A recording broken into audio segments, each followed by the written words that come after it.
This list that I'm holding here is a list of the pictures that Bette Davis has made. It goes on and on and on. This is how one of the world's greatest actresses stopped hating the way she looked and learned to embrace what made her different. Directors kept me out of rushes because I'd be so depressed for days. What didn't she like about your face? I thought it was hideous. I couldn't stand it. Think of Michael Jackson, Judy Garland, Elvis Presley, and so many other celebrities that were destroyed by their fame in one way or another. Well, Bette Davis should have been one of these examples, but she wasn't.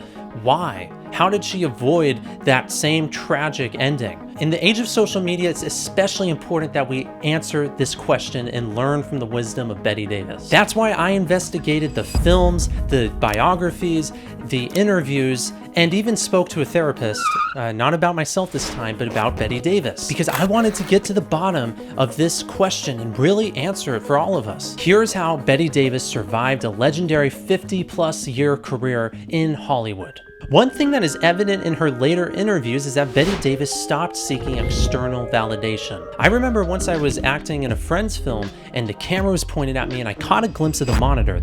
The monitor is the screen that the director and cinematographer look at to reference what they're filming. And I saw my face blown up on this camera, and I suddenly started thinking about the way I looked, the way I presented myself, and I got self-conscious. Out of all the careers you could have in the world, acting points out your every self-perceived flaw. And if you're not confident in yourself, you're going to be eaten up by that. At one point, Bette Davis was, if not the most, one of the most famous women in the entire world. She was beautiful, she was glamorous, she had all the money you could ask for. Everyone wanted to be around her, and yet that was not enough. She still wanted to be other people. I never could stand my face, of course. It was just one of those things. No, truthfully, never could stand my face. And especially today, right? Social media likes, dating apps, everything that we have at our fingertips to get this external validation is so immediately accessible, but in the end, it just continues to destroy us. I always wanted to have Katharine Hepburn's gorgeous face. You know, I would look at mine and say, why can't you look like that divine woman?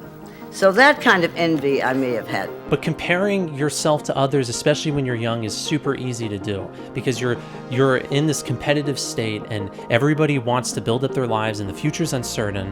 And so you're looking at everyone else, right? That's what I'm doing at least, and I'm working on that. But what was the context of Bette Davis at the time of her early career? Right? I like to think of it like the movie Happy Feet. You have this world of singing penguins and suddenly a dancing penguin shows up. It doesn't matter how good the dancing penguin was, nobody knew what to do and they ostracized the penguin, right? Now, what does a dancing penguin have to do with Bette Davis? Well, in the 1930s, actresses were almost entirely known for their glamorous persona and their beauty.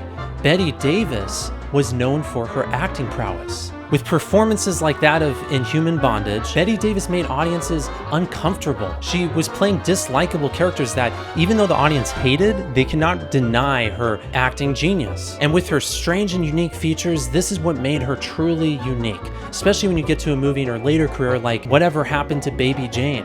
That's the most dislikable character you could possibly have, and yet it's so magnetic and she's so appealing. She learned to embrace the fact that she was different and the fact that she had something different to offer than the others around her. Think of her as the Meryl Streep or Kate Blanchett of her day, and that's what made Bette Davis the legend that she is. I'd like to kiss you, but I just washed my hair. Bye. And ultimately, it shows that time is required in this recipe. Time heals all wounds, and when it comes to dealing with insecurity or the struggle of wanting to be like other people, sometimes it just is going to take time.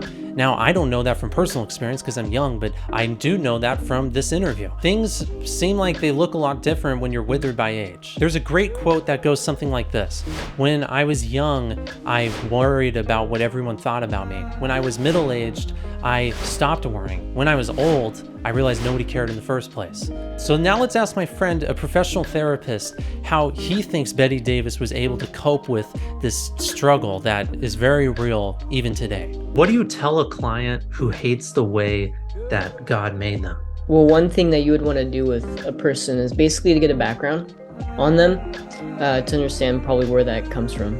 I mean, to some extent, all of us do have insecurities and things that we don't like about ourselves. That just comes from being in the world where there's a bunch of variety and people that we compare ourselves to, and Do you think it has to do with her childhood, or more of just the scenario that she was in? Well, yeah, I don't know about the life of Betty Davis too much. Do you Really? I thought you were an expert. No. do you know anything about her background? And Yeah, I mean, she grew up in a more upper class family. She didn't have a great relationship with her father. He kind of just abandoned his kids.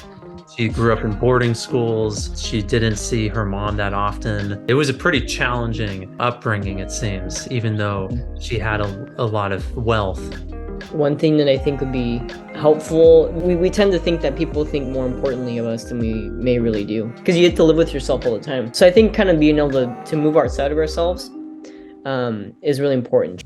You can be the most famous, beautiful person in the world and still feel insecure, lonely, ugly, depressed. Look, Bette Davis could have everything she desired, and it was only when she was old that she really realized how beautiful she was. If you're young now, if you're old, it doesn't matter. Take a look in the mirror and realize that you are beautifully and wonderfully made. And let's continue to create and make this world a more beautiful, brighter place. All right, that was cheesy, but I'll see you in the next one.